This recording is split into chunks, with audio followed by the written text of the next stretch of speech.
All right, we are live. Great to everybody. Happy to be here. Matthew Britt coming at you from Ottawa, Ontario. As always, my partner, Mr. Jim Gale, is out working in the field today. So I figured I'd let him enjoy that time. He's also on extra daddy duty. So he's tending to our first Freedom Farm Academy in Central Florida at Gulf's Landing, which, by the way, any of the audience watching this, we'd love to have you out there, tour that place, experience what is possible when it comes to being resilient, self-sufficient, producing your own food, energy, water, providing for your own healing, etc. So if you ever want to make a trip to Gulf's Landing, highly recommend you do it. Reach out to us. We'd love to set you up with a tour. And I'm very excited for our show today. I've got one of my longtime friends. I think we've known each other about 12 years, 14 years probably by now. And the evolution that this guy's gone through has just been tremendous. He's put in the work, the dedication to his goals, transforming his life, making the sacrifices he needs to make in order to level up. I know for months, if not well over a year, he's been doing the 4 a.m. type of rising in the morning just to get his daily practices in. And recently he's made the decision to cut out television 100%. He's doing a whole year with no TV. He's a martial artist. He's an entrepreneur. He's a father. He currently leads an organization called the Masterful King, where he is helping men become the best versions of themselves as entrepreneurs, as leaders, as fathers. And he's decided really to dedicate his life towards empowering men in that way. So, Roberto Paez, great to have you on the show, my man. Welcome to Seeds of Abundance. Grateful to be here, brother. Thank you for the beautiful intro. Hey, you're very welcome. So to start, why don't you just let our listeners know a little bit about you and what you're up to with the Masterful King? Yeah, for sure. So hi, everyone. My name is Roberto Paez. I'm the CEO and founder of the Masterful King, where we help dad entrepreneurs build six-figure businesses. The caveat, though, is we only work with men who want to use their business to help our people and planet. And that's something that I'm so incredibly passionate about, because I find what's wrong with the world, to me, is that there are people, leaders, and organizations in power that are hurting our people and planet and benefiting from it. And the way that we're combating that is empowering the people that want to do good. And I'm doing this primarily because I have two sons, and I want to help co-create a world that sets them up to live a life that they are absolutely proud of. And I really believe that as men, we have a duty and an obligation to do something good with our life, to help as many people as we possibly can. And so that's a little bit about what we do and why we do it. Outstanding, man. And before you got into entrepreneurship, what were you doing? What was your life like prior to taking that entrepreneurial path? Dude, it's weird. No one's ever asked me that question. And I'm surprised that more people haven't asked me that question. Okay, so before I was an entrepreneur, I was a high school dropout, still technically a high school dropout. I did so many different jobs. I was a cook. I was a cook at a restaurant for a few years. Loved and hated that. I did trim carpentry, so I was in trades for a little bit. Enjoyed it, but the people I was working with, they were just completely out of integrity, and it just that fell apart very quickly. And I've worked at Subway and McDonald's, and I did door-to-door sales for charities. And the through line in everything that I did was I always had a job, and while working my job to pay my bills, I always did something on the side that was building some sort of business that was always like my passion project. And my intro into entrepreneurship was network marketing. And at first it was like a telecommunications company, but the way that I approached it, that I think so many people do, is I approached it like a lottery ticket. So I'm going to find one or two people, and those one or two people are going to go find a bunch of people, and I'm going to sit back and make a bunch of money. And that was my approach. And that obviously didn't work, because that's not how network marketing works. And although I did get my toes wet, because that's all I did is I really dipped my toes in the water, nothing really came from it. I got surrounded with some really epic people. It was the first time where I had like a vision for a life that wasn't possible before network marketing. I had no idea how I was going to create abundance. I had no idea how I was going to create wealth, but network marketing was the path. And although it didn't secure it initially, a few years after, I got introduced to another network marketing company that you were the leader of. And that's where you and I met. And I was really hesitant at that time, but I decided to go all in, and it was like the next 3-4 years, I was all in. I drank the Kool-Aid and I did all the things. I there was a point I remember I called every single person in my contact list to try to recruit them into my business. And it was terrifying. And although I did build a decent sized team, like it wasn't really profitable for me at the time.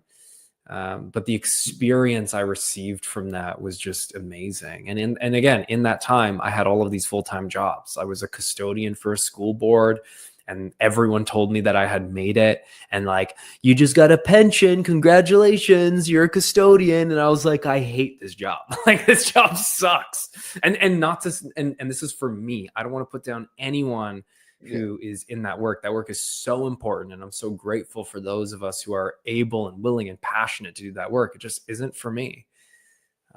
And then I became a personal trainer, and I did that for 3 years. And I genuinely loved it, because it was the first time in my career where my passion of helping people was one with my work. And I went all in and created certifications, certifying trainers, became top PTs at multiple gyms. But that wasn't it for me either. Like, I loved helping people, but I didn't care for counting people's reps or designing people's workout programs. Like, there was nothing exciting about that for me. And then I went full time into just starting an online business in 2019, and the rest is history.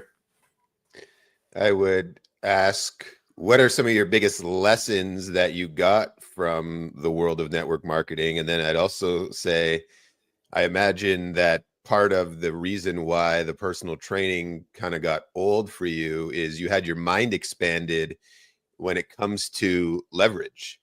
And with personal training, a space that I had a decade of experience in as well, is you trade an hour of time with a client, usually one-on-one, or if you're doing group training, get a few more people in there, but you're always maxed out on the hours at which you can earn and make an impact. Yeah. So is that true? Was that part of the reason why it didn't seem to satisfy what you were hoping it would from at least a career perspective? I mean, yeah, definitely. Like, it didn't feel sustainable. That's for sure. Like, the only way that you get paid is if you're putting in person hours. And like you said, there's no leverage. And I found it draining and exhausting. And that's something that I'm very aware of at this point in my career, is what aspects of my work are energy giving, where like I feel excited, I feel inspired by the work, and what's energy draining. And as often as possible, I'm trying to lean into the stuff that's energy giving and just let go of all the things that are energy draining. And like I said, like, the parts of PT that I loved were the moments that I would help someone create a breakthrough. Yeah. Someone who would come to a session and I'd say, hey, this is our workout. And they'd be like, Roberto, I can't do that. That's impossible for me to do that. And then I coach them, support them, and then they do the thing. And they're like, holy shit, like, I didn't even know I was capable of that. Like, that shit lit me up. The deep conversations I would have with clients, that shit lit me up. But being like, okay, you got 10 squats, 1, 2, push your knees out, 3, 4, chest up, 5. Like, I just, like, this was numbing to me. And so that was like, at the time, I didn't really not do it for what you shared around leverage. Looking back on it, I'm like, of course, like, it wasn't sustainable to create the type of wealth that I want to create. But the main reason why that, it wasn't life giving. It was life sucking for me. Yeah.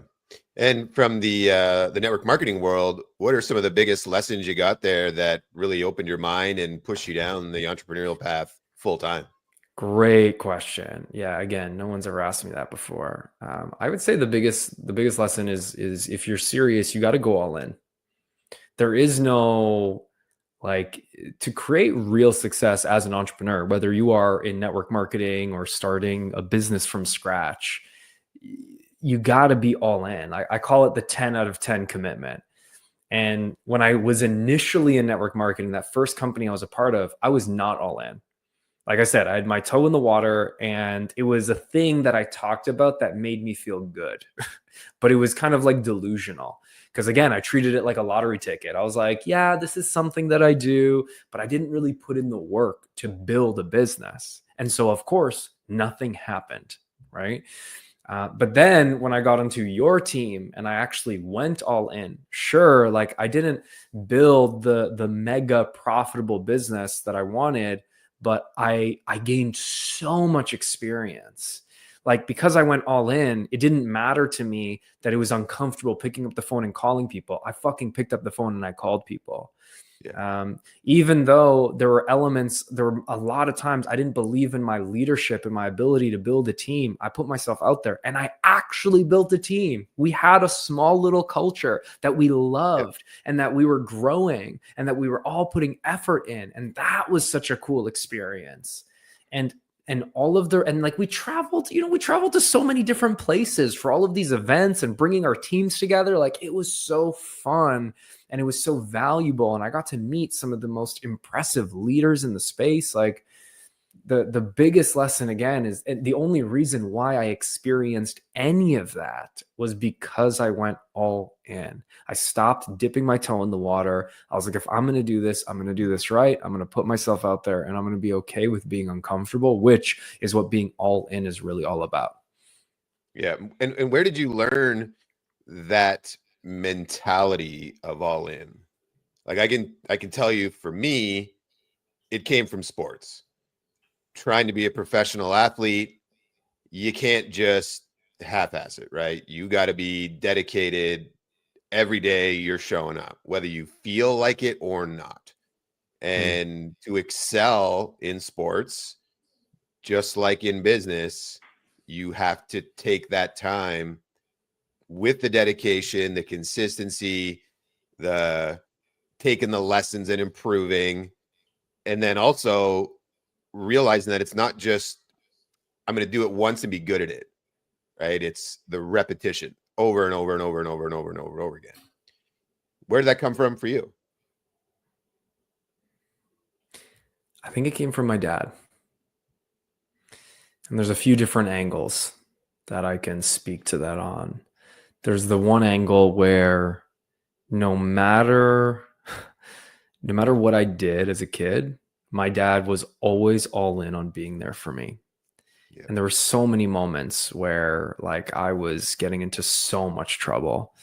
And I voiced that because my parents were separated. And when I was 10 years old, my mom kicked me out of the house because we had a disagreement. And I can't tell you how many times she's kicked me out.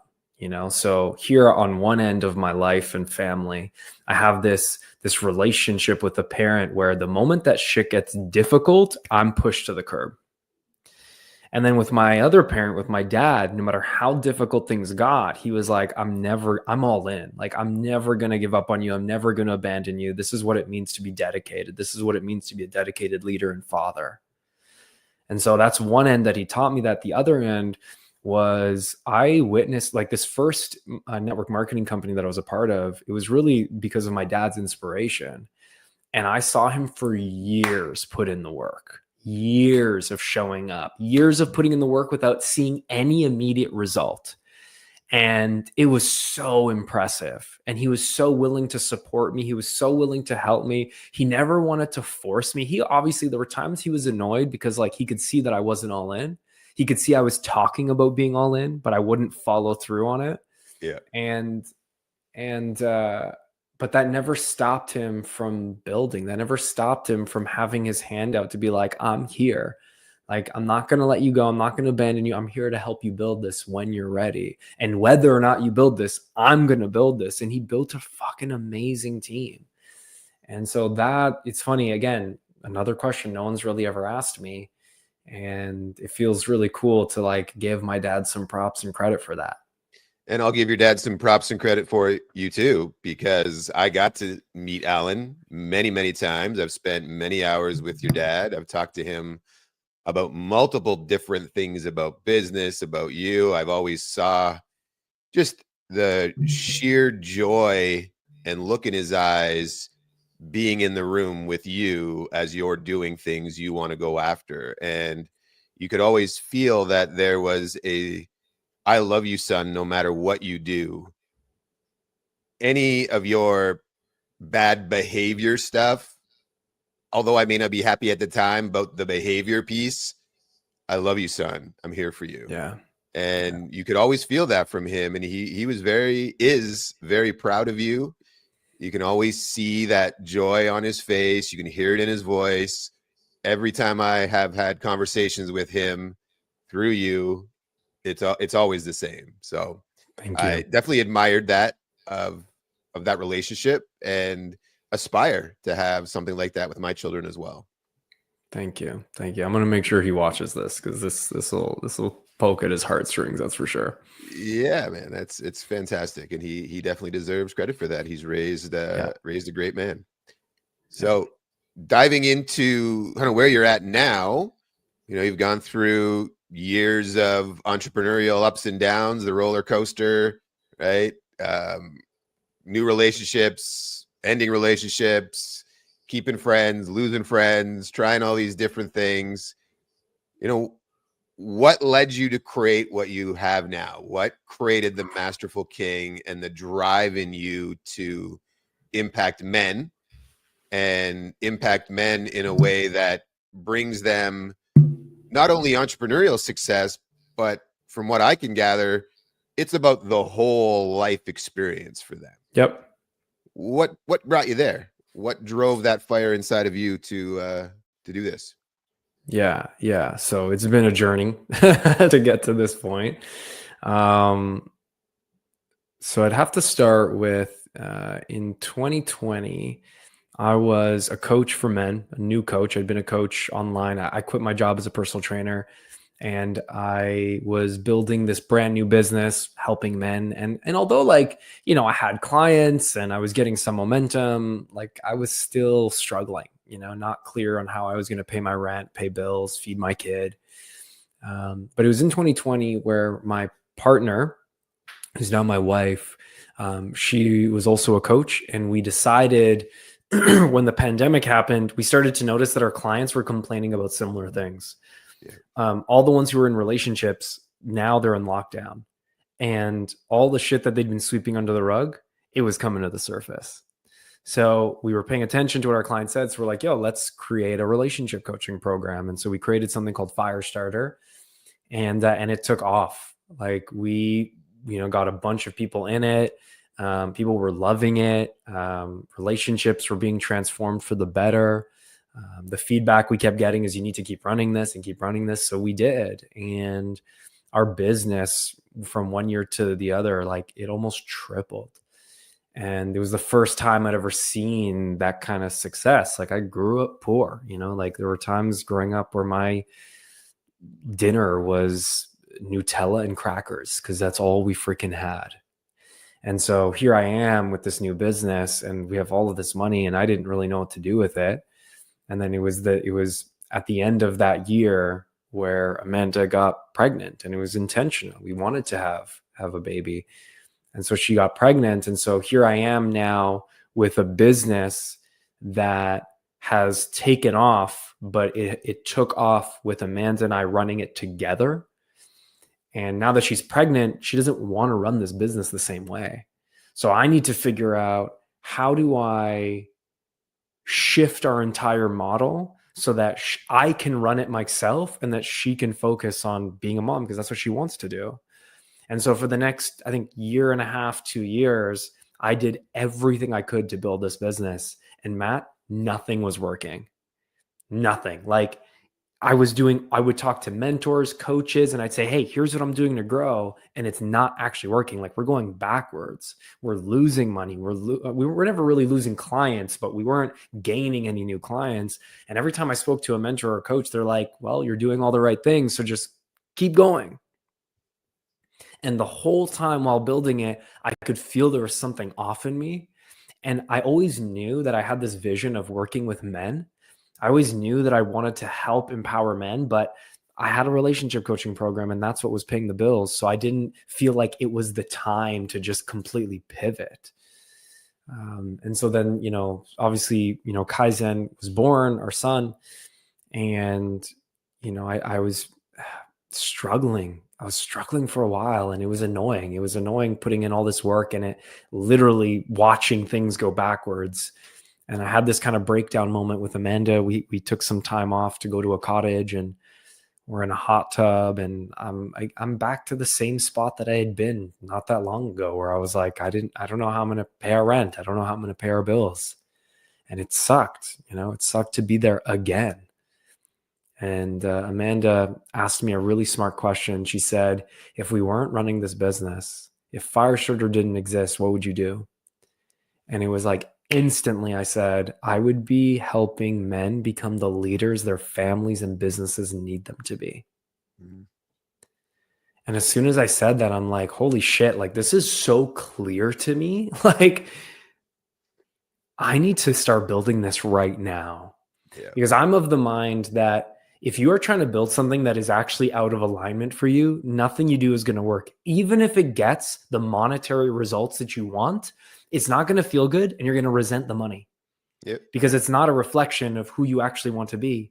Mm-hmm. And so I went all in and I didn't like kill my business. I just kind of let it die. So I just stopped putting effort to grow it. I still serviced our clients.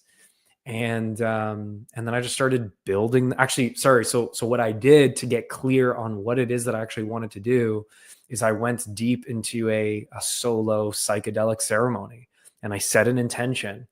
And the intention was, I was like connecting with my soul. I said, Spirit, God, what do you want to create through me? What's the business? What's the impact you want to create through this business that we're going to co-create together? And that's where the Masterful King was born, because I didn't want to create the business that made sense. I wanted to create the impact that I am created for. And so that's really how it was birthed.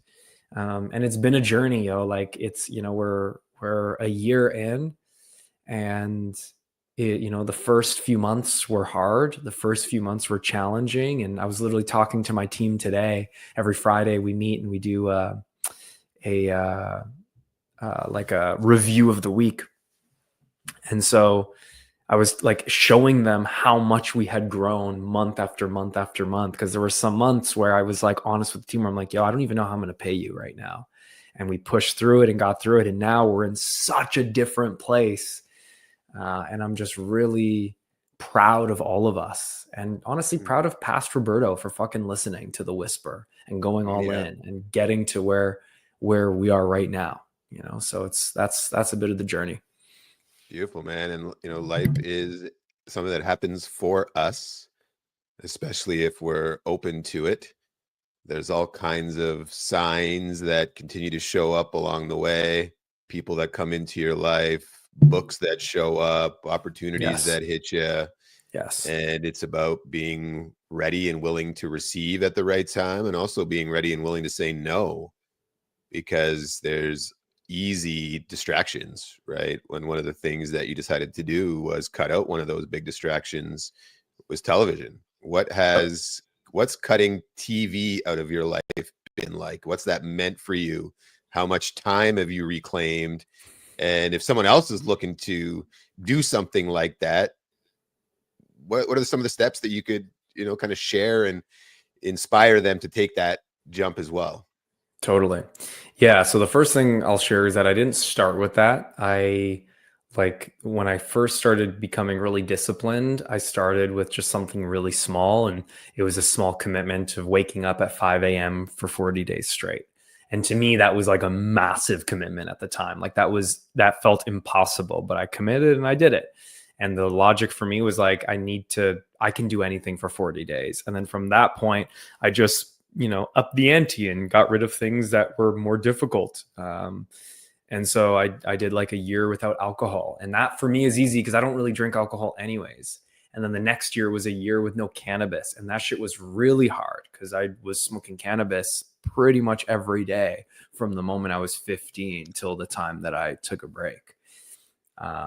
And so I'm sharing that just because I don't want everyone to think that like I was always this like really disciplined, clear man who was like, oh, I decide I'm going to quit TV. And then no, like I struggled with this shit for years. And so to answer your question, like what has it given me? It's given me the relationship with my family that I've always wanted.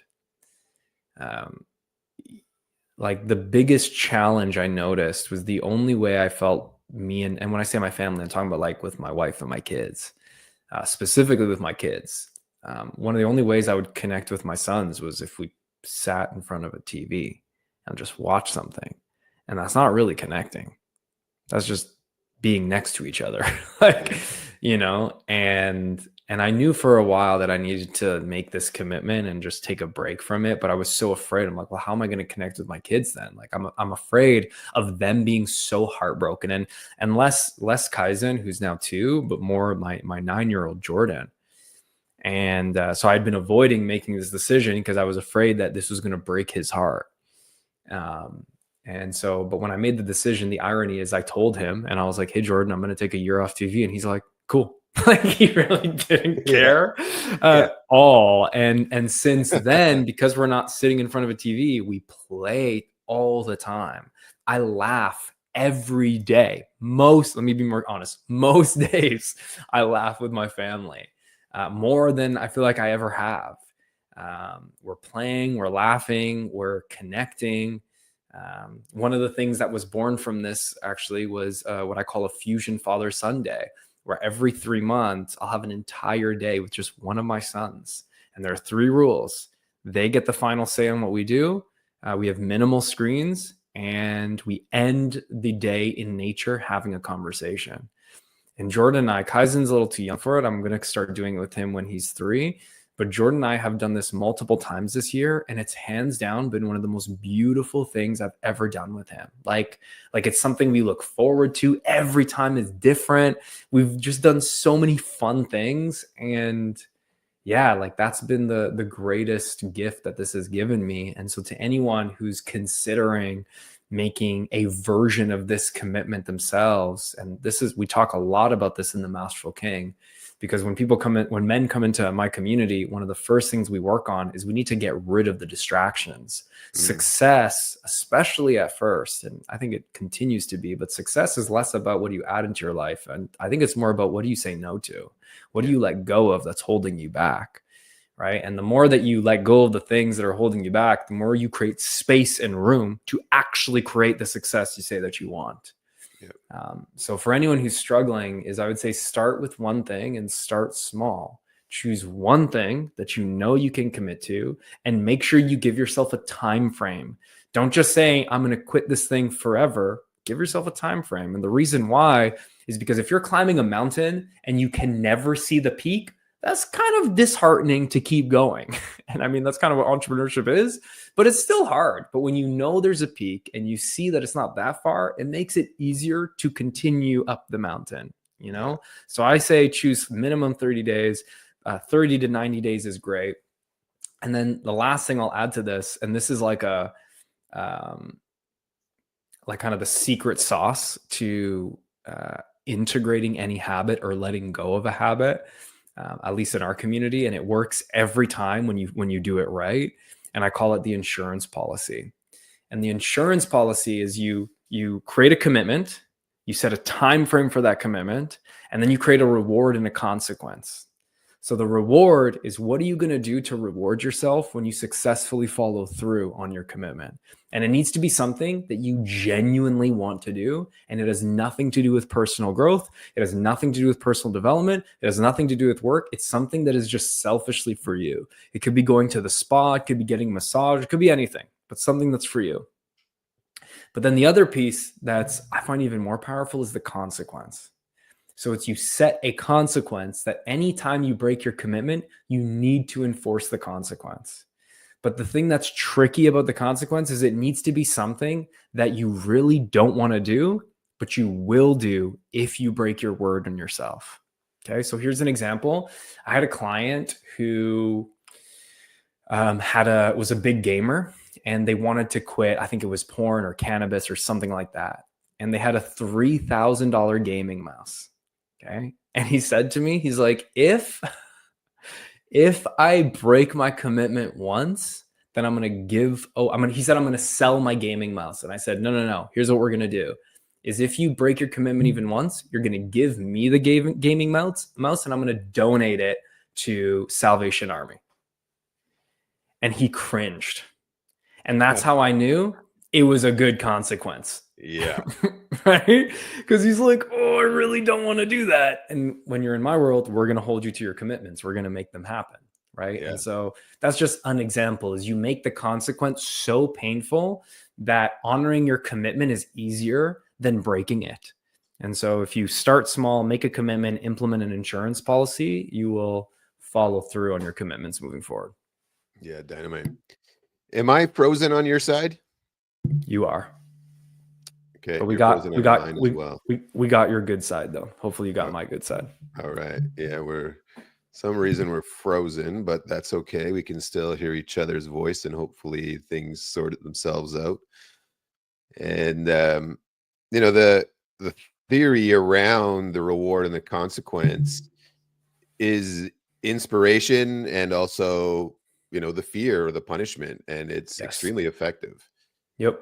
It looks like my computer may even be crashing here at the moment. Let's see what goes on here.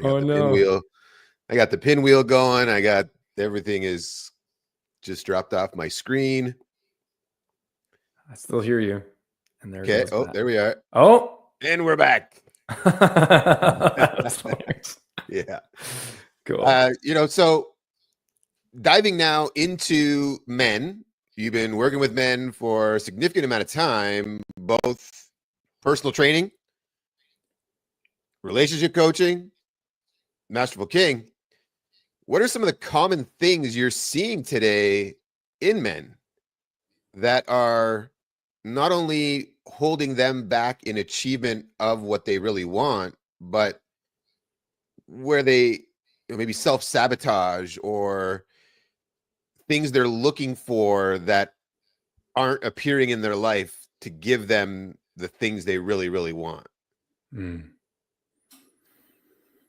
Yeah, well, if there was one, there's a few themes, but I think they all come back to this one core problem, and there's just a lack of belief that they have in themselves.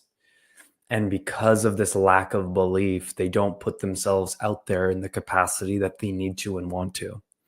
So a lot of men come to me and they go, Roberto, I know what I need to do to build my business. I'm just not doing it. And that's where they start. That's why they come to me. That's why they join our community.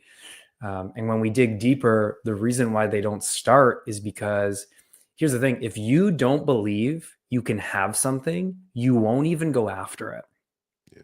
Or you may try, but you're not going to give it your best effort because you don't even believe you can have it anyways. So when it fails because you didn't give it your all, you go, oh, well, I knew I couldn't have it anyways. It just confirms what you believe.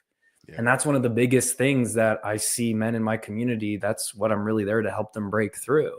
Because when you believe with every fiber of your being that you can create what you want, that you are a creator, that you are a leader of your life, and you move through life with conviction, knowing that, you can create anything that you want from that place. And the core challenge is most men don't believe in themselves. They've been conditioned to be small. No, we don't want to hear what you have to say. Keep your mouth shut. No one cares. And so that's probably like the biggest core wound that I see with the men that I work with. And it manifests in the form of procrastination, people procrastinating the work that they need to do. It shows up as complacency. It shows up as being a yes man. It shows up as having really unfulfilled sex lives. Like I've seen this over years.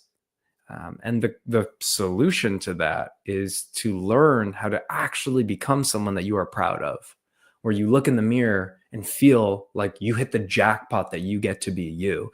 And for anyone listening, whatever you've been through, whatever trauma you've been through, whatever pain has been inflicted upon you, like, and I don't want to minimize anyone's pain, but it really doesn't matter what you've been through. You can get to a point where you love who you are, you love your life, and you are proud of who you are. And I know this because if I've done it, and like I have literally seen myself as the lowest of the low, I've been through so much pain in my life. If I can go from depressed, divorced, living in my mom's basement at 26, completely lost, having no idea what I'm going to do with my life, to get to this point now where literally I feel like I've hit the jackpot that I get to be me, so can you. It's just going to require a level of effort, work, and intention that maybe you haven't put in yet. But if you're willing to put in the work, if you're willing to condition yourself to believe in yourself, because that's the game. This is all a game of conditioning. We need to condition ourselves to believe in ourselves. When you do that consistently over and over again, the same way you've conditioned yourself to tie your shoes, you don't have to think about it. You've done it so many times that your body knows how to do it so fast, so efficiently. You can do that with confidence. You can do that with certainty. You can do that with believing in yourself. Fantastic points, man. And to stack on that, I hear change your story, change your life. Yes. Right. The interesting thing with our past is that it's a story we hold on to and tell. And who even knows what of that story is actually what actually happened? That's right. And again, not trying to minimize anybody's trauma. That isn't at all the intention of what I'm saying here. But we end up telling the story of what went on in our past, however we see it. Yep. But that doesn't mean that it's actually what happened the way you're saying it. And it also doesn't mean that it has to stay your story, because who gets to write the story? You do. You get to write the story. And by understanding that your brain is malleable, you can fill it with things that you choose to fill it with. If you've got a shitty story and you've got shitty thoughts and you've got woe is me, victim mentality, well, that is not going to serve you well. So the question becomes, what do you need to do? What do I need to do? What any of us need to do to shift the story? And it takes dedication, consistency, persistency, etc. But that little daily practice of putting new things into your brain will have drastic effect on the long run. So being aware that your story is your story and you can change your story gives people a foundational spot to begin their new life from right now. Today is the day you can write a new story. Today is the day you can tell a new story.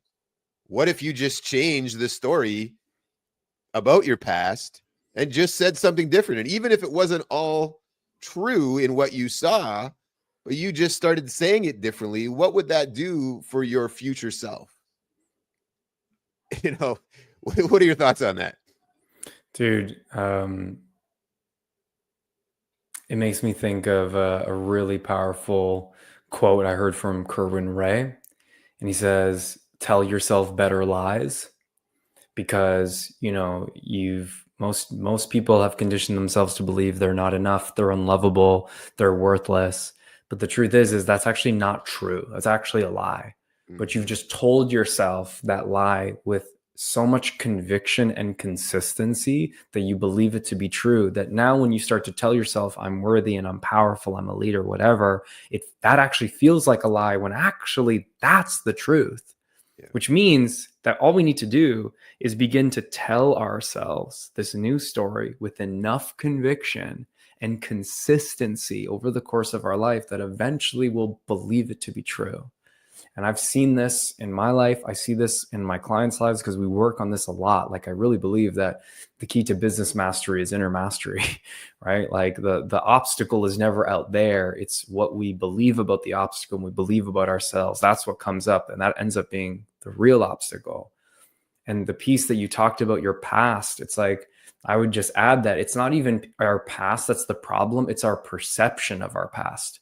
That's the problem, because the past is neutral, right? Like it's just the thing that's already happened, but the meaning that we give it, that's the thing that fucks us up. Mm-hmm. And so I think it was Tony Robbins that says there's only 3 things that we have control over.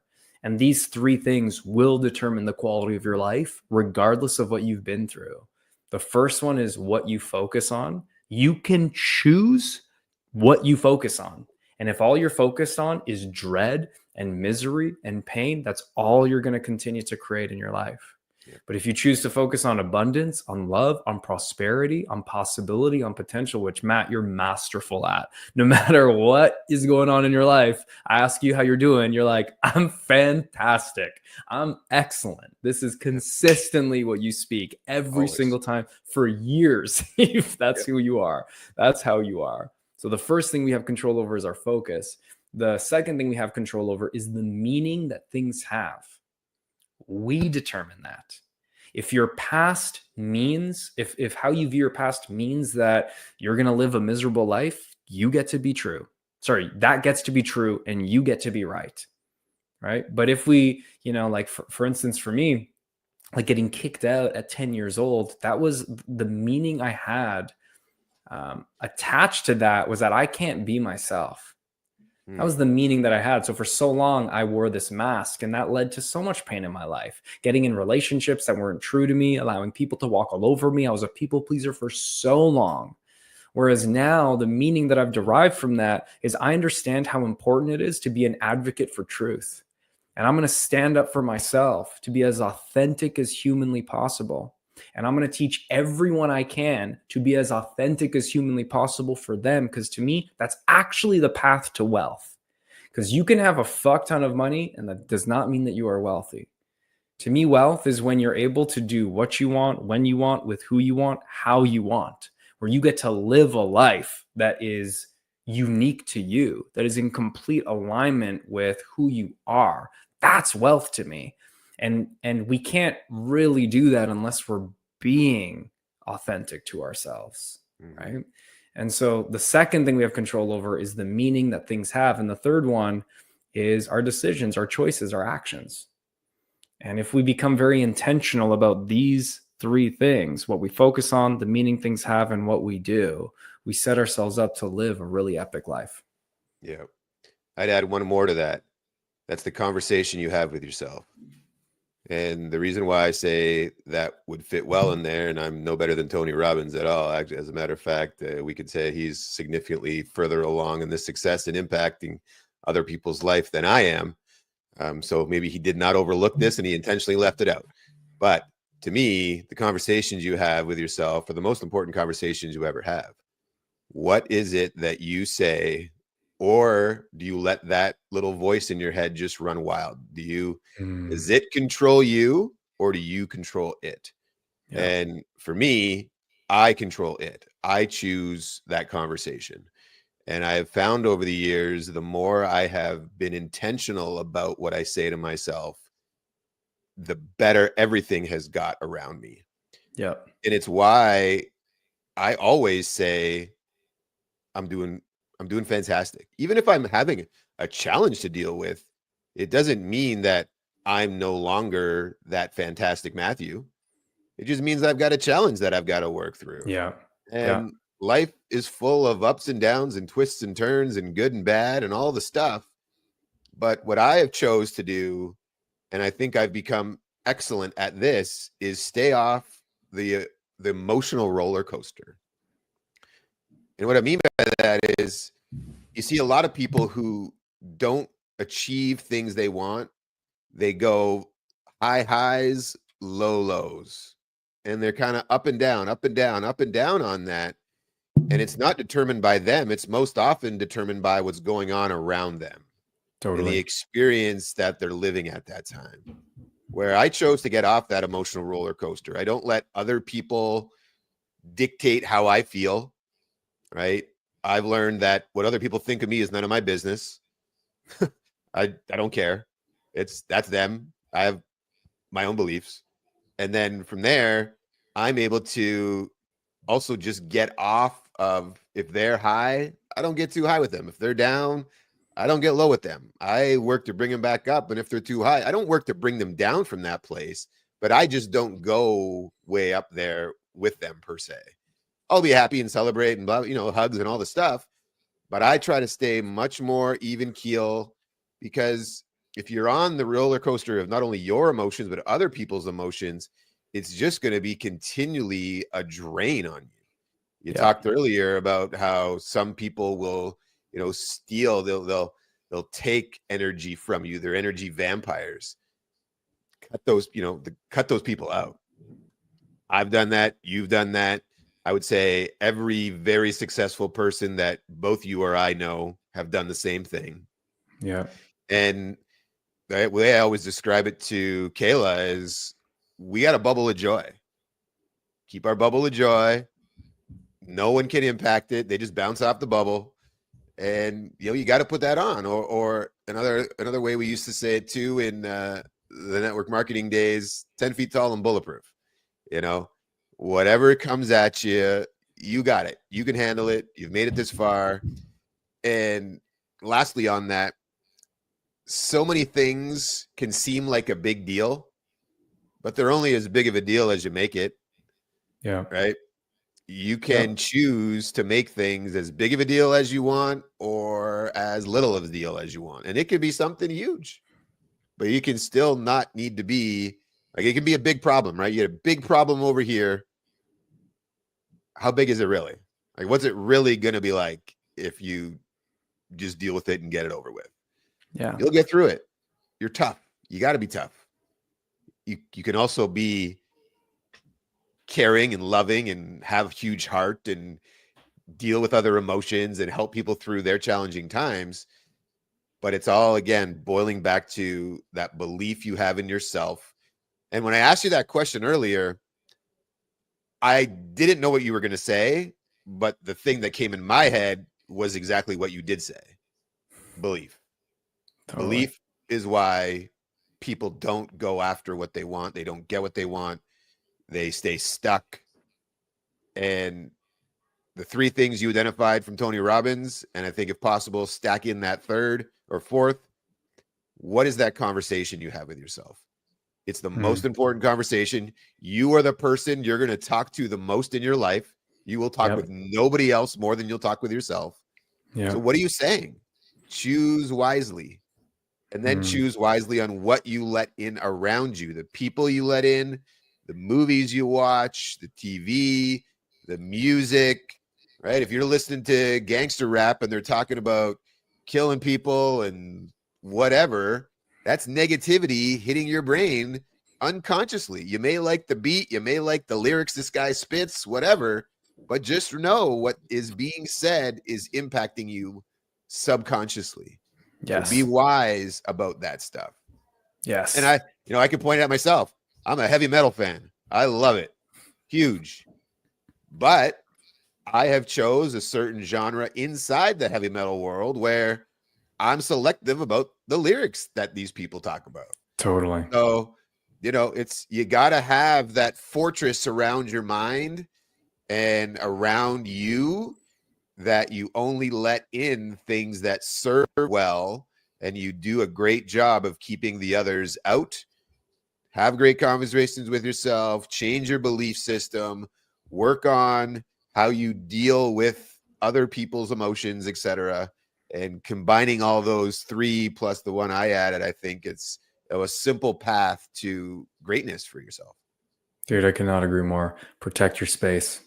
Protect your space, protect your space. And it's so important because, I've one of the sayings that I've heard people say in the spiritual community, which drives me fucking crazy, is they go, maybe not in this life, but maybe in the next life I'll get it right, or I'll do this. And I'm like, what the fuck are you talking about? Like, everyone's entitled to their own beliefs, But here's what we know. We know we have this life.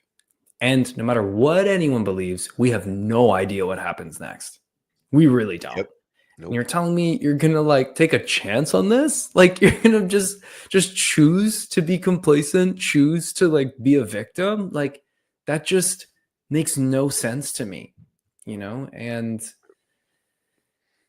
yeah, man, I love what you shared about your bubble of joy. I love what you shared about, you know, being selective in your music. I'm a huge gangster rap fan. I love hip hop. I love rap. It was such a big part of my upbringing, but most of it is like junk food for my brain.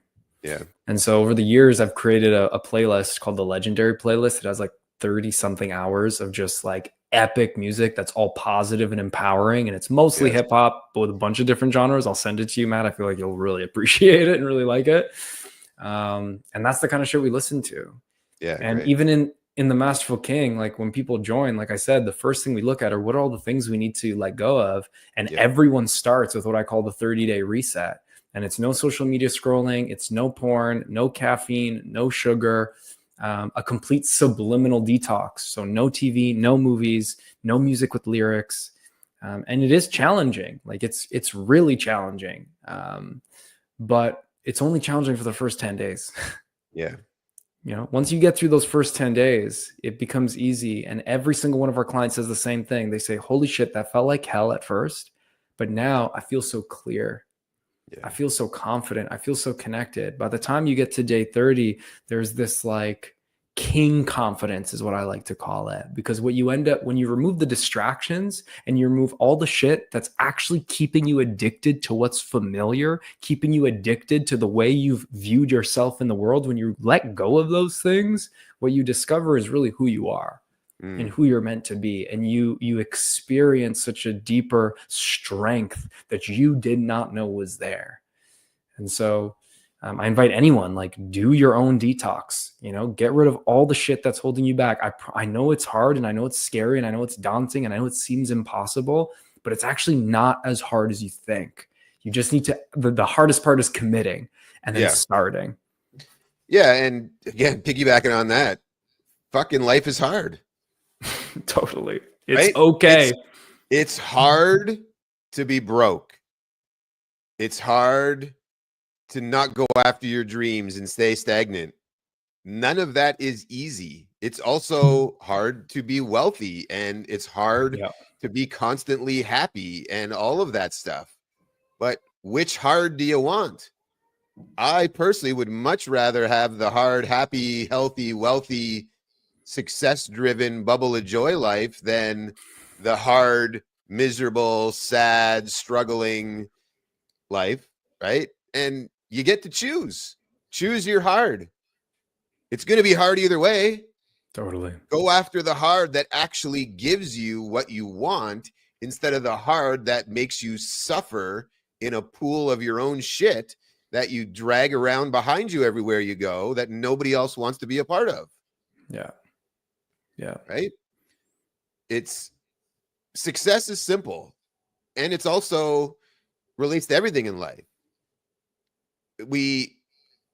I love this quote by a man named Bill Mollison. It's, although the problems of the world seem increasingly complex, the solutions remain embarrassingly simple.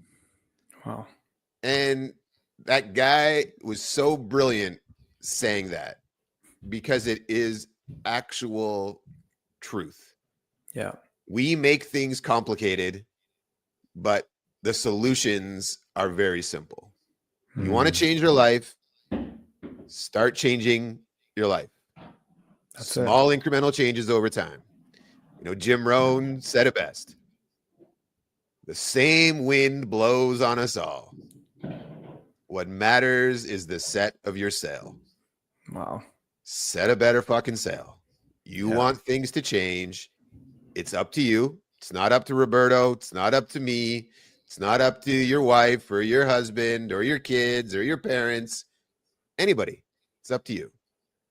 And as soon as you take back your power, draw that line in the sand and say, it is up to me. I am here because of me, and I am going to change because I want to and I can. Then everything will change for you. Yep. Again, Mr. Jim Rohn, man, I love that guy. Your wise grandpa. Although he's no longer with us today, he says some brilliant things, and I love him. If you will change, everything will change for you. Yeah. Right? Truth Wow. is simple. Truth Truth is is simple. simple. So, on that note, what are you seeing from people on helping them make change? Yes, they have to decide first. What are some of the biggest tools that you've been able to provide that get people these wins that make them go, okay, I got to win, got to win, got to win, got to win. And they begin to climb that ladder of success, I guess you could say? Sure. Well, the first tool that I've created that's been really impactful for my clients is something called the Masterful Discipline Method. I put it in an entire course, and it's really a system that keeps you on track towards your most important goals. Because the biggest challenge I've experienced myself is, at the beginning of the year, I would set the goals like everyone did at January 1st, and I had goals for the entire year. And then by the time it got to the end of the year, I completely forgot about what those goals were. And I had no idea of whether or not I even made progress towards them. And so the system, it really keeps you, it ties your daily actions to your yearly goals. And so it's a course that everyone gets in my course, The Masterful King. But for your audience, for anyone who watches the replay, just either comment on this video or just send me a message on Instagram or Facebook with the word discipline method, and I'll give you the entire course for free. I've had clients who've worked with me for years and tell me this was the most valuable thing I've ever given them. It is my gift to you just by being a part of this podcast. Yeah, you're more than welcome to have it. Outstanding, man. Thank you for that. So, what do you want to wrap up on? What do you want to say to leave today's show?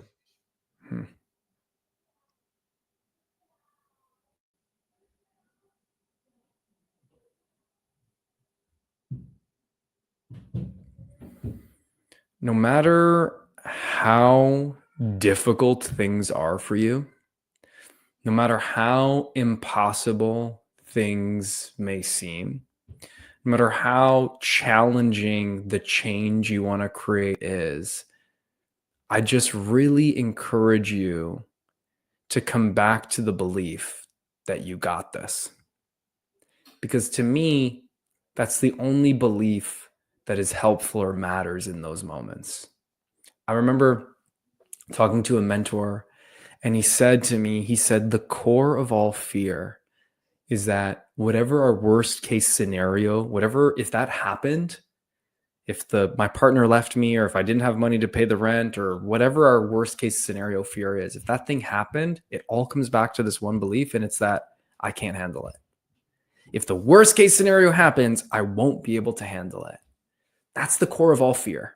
Everything that's all the fear that's holding you back from taking the leap of faith. We're all afraid that we're going to fail, we're going to fuck it up, and we won't be able to handle it, that we're going to crumble. Which means the antithesis of that is I can handle it. Whatever life throws at me, no matter what happens, I'll handle it. I got this. And if you've survived, well, you're listening, so you've survived up until this point. You've handled it all, even if it doesn't feel like you have. You have, because you're still here. Yep. And so in those moments, just it's so imperative to consciously tell yourself the story that you got this in the moments when you really don't feel like it. Because it's fucking easy to do when it's convenient. It's easy to do when you feel good. But when you can do it when it feels the most difficult, that's when you'll start to create real change in your life. And I promise you got this. Powerful words, man. The I can handle it is definitely, I hold so deep conviction on. I can handle it. No matter what life throws at me, I can handle it. Good, bad, everything in between, I can handle it. I'll get through it. And, for myself, one of the things that was a real ego impactor was, I made a few $1 million and I lost it all. and I had the, the $1 million home and the expensive cars and all the things, and I lost it all. And at first, that was a huge hit on the ego, right? It's like all these people that told me no, they've now saw what's happened, what are they going to think? And my parents who didn't really support it and wanted me to go to school and get a good job and blah, blah, blah. All that stuff kind of starts pouring in. And then you realize, like, I got it. And the money doesn't mean what we think it means. It means what we make it mean. And our life doesn't mean what we think it means. It's what we make it mean. Yeah. And that's with everything. Every story we tell ourselves is going back to what Tony talks about, the meaning you give it. Change the meaning, change your life. Make a change, everything will change for you. Believe in yourself, because nobody else needs to. You need to. Yeah. Other people do, but you need to. If you don't believe in yourself, doesn't matter what anybody else says. So start believing in yourself. Have better conversations with yourself. Remove the distractions. Get the things that are clogging up, let them go. And here's one of the most powerful ones that so many people get stuck on, is blaming other people for the stuff and holding on to that story and that blame and carrying it around with them. My advice, and I do this, I'm sure you do, forgive and move on. Because nobody is doing things to you. They're doing the best they can at the time with the resources they have. And you are too. Yeah. You're doing the best you can at the time with the resources that you have. So when things go wrong and somebody did something to you, great. Take it, learn the lesson, do what you need to do, cut them out, keep them in, whatever, but forgive them. Forgiveness is so powerful, because if you don't, that will prevent you from going where you want to go. That's right. And I see it so often. I've got a few people in my life that they're friends. I've known them a long time. I care about them and I want things to be different for them, but I can't make them forgive. I've told them over and over again, you got to let it go. You got to let it go. You got to forgive. Sent them YouTube videos all about forgiveness and some of the worst stories ever. Like one of the video I shared was this young man who had been abused by everybody in his life close to him. And he learned to forgive them all. And when he did that, life went up. But, you can lead the horse to water, but you can't make him drink. That's right. So if you're going to go after the things you want in your life, but you've got baggage on shit that you're blaming other people for, or you're holding on to, they did this and that ruined this, and right, you got to let it go, because you're going to stay stuck in that place and never get beyond it without making that conscious forgiveness. It does not mean you have to become their friend again or like them or do any of that, but the forgiveness will set you free. That's right. And more than likely, that other person, they're not even thinking about you or what they did to you. They've already let it go. It's you that's holding on to it.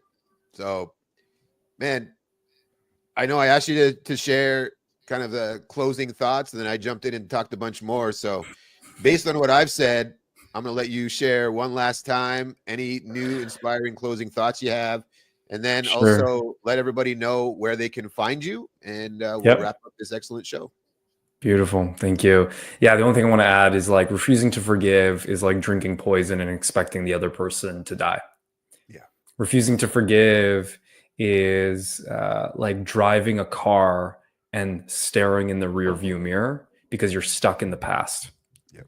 And all that's going to do is cause you to crash. And the irony is the people you crash into are actually the people closest to you, the ones that you love love the most, because we will project our unresolved baggage on the people closest to us. So if you care about the people in your life, if you're serious and committed about creating the success in the life that you say that you want, like, learning to forgive is a non-negotiable. It's not a choice. You need to learn how to forgive. You need to learn how to let it go. And as Matt, you said so eloquently, it does not mean that you need to have a relationship with these people. It doesn't mean you condone their behavior. Forgiveness simply means I'm just taking back my power, and I'm letting go of the hurt. I'm letting go of the resentment, and I'm choosing to move on with my life, period. And when you do that, magic happens. And so where people can find me, the best place is really social media. I'm on Facebook, Roberto Carlos Paez. If you just search Facebook, real.Roberto Paez, I'll come up. If you go on Instagram, real.Roberto Paez, I'm there as well. Okay. Yeah, that's the best way. All those are in the show notes. And then we got the masterfulking.com. Yep. Yeah. Okay. And man, great conversation. Thank you for sharing everything that's been on your heart, some of your past, and what you're doing to make a positive impact on the world, leading two great young men, Jordan and Kaizen. You know, you're an excellent role model and father. You're developing incredible humans. Thank you for that. Lots of love to you and Amanda. And thank you for coming on Seeds of Abundance with me. Thank you for the opportunity, brother. It's always a gift. You're very welcome. Thanks to our audience. We'll be back with more great episodes soon. Go check out Masterful King. If you are a man who's stuck and wants change, you've been feeling it for a long time, Roberto is a man who can help you with solutions, take you on a path. He'll grab you by the hand. He won't do it for you, but he'll help you get there. He'll run right alongside of you, celebrate the wins, help pick you up if you're down. But, you know, the best in the world use coaches. So tie in where you fit in. Roberto will help you. And I hope you go check him out, The Masterful King. He's got some resources to share with you too for free. So head over there and get yourself those resources. And I look forward to seeing all of you back on our next episode of Seeds of Abundance. Wishing you an amazing day. The show is officially over.